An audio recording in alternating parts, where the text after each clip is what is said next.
தவக்காலம் 3ஆம் வாரம் திங்கட்கிழமை. முதல் வாசகம். இஸ்ரேலரிடையே தொழுநோயாளர்கள் பலர் இருந்தனர். சிரியாவைச் சார்ந்த நாமானுக்கே நோய் நீங்கியது. அரசர்கள் 2ஆம் நூலிலிருந்து வாசகம். 5ஆம் அதிகாரம் 1 முதல் 15 முடிய உள்ள இறை வார்த்தைகள். அந்நாட்களில் சிரியா மன்னனின் படைத்தலைவனான நாமான் தம் தலைவரிடம் சிறப்பும் நன்மதிப்பும் பெற்றிருந்தார். ஏனெனில் அவர் மூலமாய் ஆண்டவர் சிரியாவுக்கு வெற்றி அளித்திருந்தார். அவர் வலிமை மிக்க வீரர், ஆனால் தொழுநோயாளி. சிரியா நாட்டினர் ஒருமுறை கொள்ளையடிக்கு சென்றபொழுது இஸ்ரேலை சார்ந்த ஒரு சிறுமியை கடத்தி கொண்டு வந்திருந்தனர். அவள் நாமானின் மனைவிக்கு பணிவிடை புரிந்து வந்தாள். அவள் தன் தலைவியை நோக்கி, என் தலைவர் சமாரியாவில் இருக்கும் இறைவாக்கினர் முன்னிலையில் சென்றாரெனில் அவர் இவரது தொழுநோயை குணமாக்குவார் என்றாள். எனவே நாமான் தம் தலைவனிடம் சென்று, இஸ்ரேல் நாட்டைச் சார்ந்த சிறுமி இன்னின்னவாறு கூறுகின்றாள் என்று அவனுக்கு தெரிவித்தார். அப்பொழுது சிரியா மன்னர், சென்று வாரும், நான் இஸ்ரேல் அரசனுக்கு மடல் தருகிறேன் என்றார். எனவே நாமான் ஏறத்தாழ 400 கிலோ வெள்ளியையும் 6000 பொற்காசுகளையும் 10 பட்டாடைகளையும் எடுத்துக்கொண்டு பயணமானார்.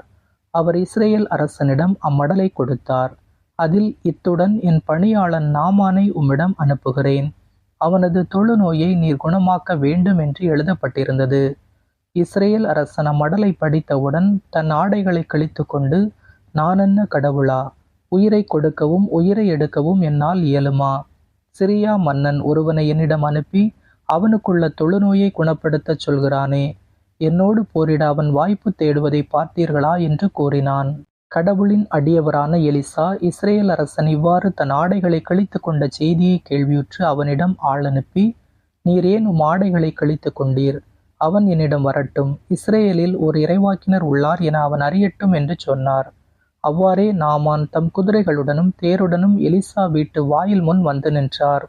எலிசா, நீ போய் யோர்தானில் 7 முறை மூழ்கினால் உன் உடல் நலம் பெறும் என்று ஆள் அனுப்பி சொல்லச் சொன்னார். எனவே நாமான் சினமுற்று வெளியேறினார். அப்பொழுது அவர் என்னிடம் வந்து என் அருகில் நின்று தம் கடவுளாகிய ஆண்டவரின் பெயரை கூவி அழைத்து தொழுநோய் கண்ட இடத்தின் மேல் தம் கையை அசைத்து குணப்படுத்துவார் என்று நான் எண்ணியிருந்தேன். அபானா, பர்பார் என்ற தமஸ்கு நதிகள் இஸ்ரேலில் உள்ள ஆறுகள் அனைத்தையும் விட மேலானவை அல்லவா? அவற்றில் மூழ்கி நான் நலமடைய முடியாதா என்று கூறி ஆத்திரமாய் திரும்பிச் செல்லலானார். அப்பொழுது அவருடைய வேலைக்காரர்கள் அவரை அணுகி அவரிடம், எம் தந்தையே, இறைவாக்கினர் இதைவிட அரிதான ஒன்றை உமக்கு கூறியிருந்தால் நீர் அதை செய்திருப்பீர் அல்லவா? மாறாக மூழ்கி எழும், நலமடைவீர் என்று அவர் கூறும்போது அதை நீர் செய்வதற்கென்ன என்றனர். எனவே நாமான் புறப்பட்டு சென்று கடவுளின் அடியவரது வாக்கிற்கிணங்க யோர்தானில் 7 முறை மூழ்கி எழ அவர் நலமடைந்தார். அவரது உடல் சிறு பிள்ளையின் உடலைப் போல் மாறினது. பின்பு அவர் தம் பரிவாரம் அனைத்துடன் கடவுளின் அடியவரிடம் திரும்பி வந்து, இஸ்ரேலை தவிர வேறு எந்த நாட்டிலும் கடவுள் இல்லை என இப்போது உறுதியாக அறிந்து கொண்டேன். இதோ உம் அடியான் எனது அன்பளிப்பை ஏற்றுக்கொள்ளும் என்றார். ஆண்டவரின் அருள்வாக்கு. இறைவனுக்கு நன்றி. பதிலுரை பாடல் பல்லவி. என் நெஞ்சம் உயிருள்ள இறைவன் மீது தாகம் கொண்டுள்ளது. என் நெஞ்சம் உயிருள்ள இறைவன் மீது தாகம் கொண்டுள்ளது. கலைமான் நீரோடைகளுக்காக ஏங்கி தவிப்பது போல் கடவுளே, என் நெஞ்சம் உமக்காக ஏங்கி தவிக்கின்றது. பல்லவி. என் நெஞ்சம் உயிருள்ள இறைவன் மீது தாகம் கொண்டுள்ளது. என் நெஞ்சம் கடவுள் மீது, உயிருள்ள இறைவன் மீது தாகம் கொண்டுள்ளது. எப்பொழுது நான் கடவுள் முன்னிலையில் வந்து நிற்கப் போகின்றேன்? பல்லவி. என் நெஞ்சம் உயிருள்ள இறைவன் மீது தாகம் கொண்டுள்ளது.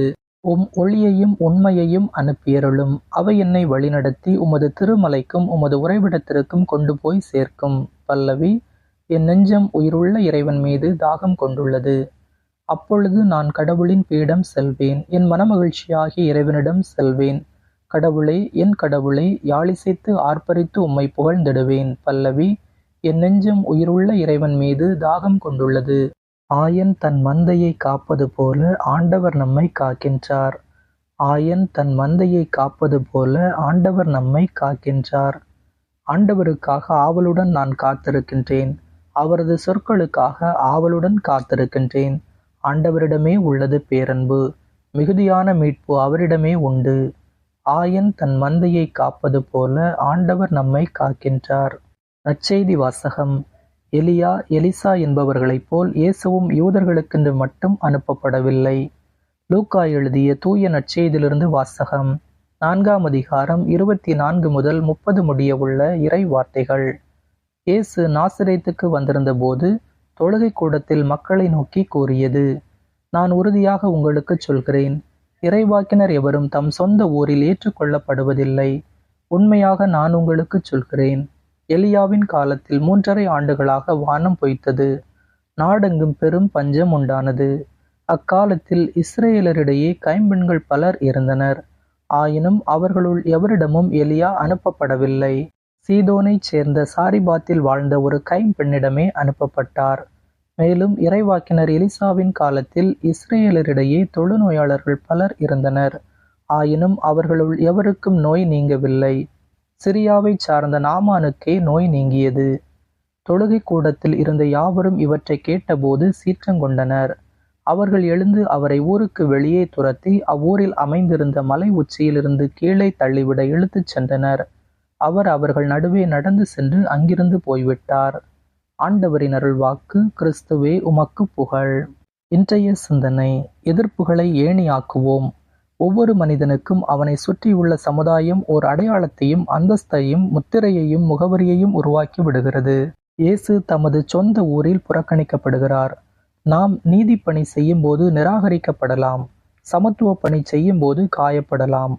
உள்ளூர் மேளம் ஒன்றுக்கும் உதவாது என்பதற்கேற்ப நமது பிறப்பை, சமூக அந்தஸ்தை, அடையாளத்தைச் சொல்லி சிலர் நம்மை உதாசீனப்படுத்தலாம். இவரை தெரியாதா என்று கூட ஏளனம் செய்யலாம். இவையெல்லாம் நாசரேத்தில் நம் ஆண்டவருக்கு நடந்தன. கனி உள்ள மரம் தானே கல்லடிப்படும். தடைகளை தாண்டி இயேசுவைப் போல லட்சிய பாதையில் முன்னேறிச் செல்வோம். லட்சியவாதிக்கு விமர்சனங்களில் இருந்து விலகிச் செல்லும் வேகமும் விவேகமும் வேண்டும் என்பதையே இயேசு எண்பிக்கிறார். இயேசுவைப் போல் இறையரசு பணி செய்ய இறையருள் கேட்போம். இயேசுவுக்கே புகழ். இயேசுவுக்கே நன்றி.